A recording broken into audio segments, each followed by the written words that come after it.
I am the Tofu Golem. Please enjoy the video. You'll start by installing the updated Gospel library and signing in with your church account. Once done, enable sync so your highlights and notes travel between devices. This prevents duplication. Make sure to grant storage permission so you can download talks and manuals for offline use and allow notifications if you want lesson reminders. These steps only take a minute, but they set up everything else. Once you finish them, you can begin downloading content and navigate with search and collections to pinpoint what you need. You search for exact scripture references or topic phrases. It's faster than browsing.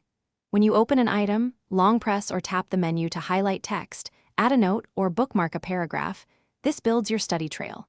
Create collections for each class or study plan, then add filters by type or tag so you can view talks only or scriptures with notes. Doing this organizes material for focused review.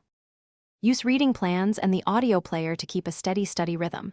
Progress sync so you can switch devices seamlessly. When preparing lessons, export or share your notes and bookmarks to collaborators. It's faster than rewriting.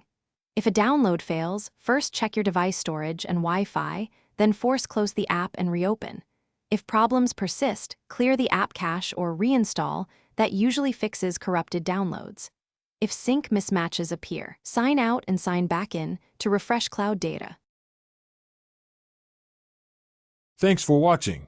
Consider subscribing if we helped you today.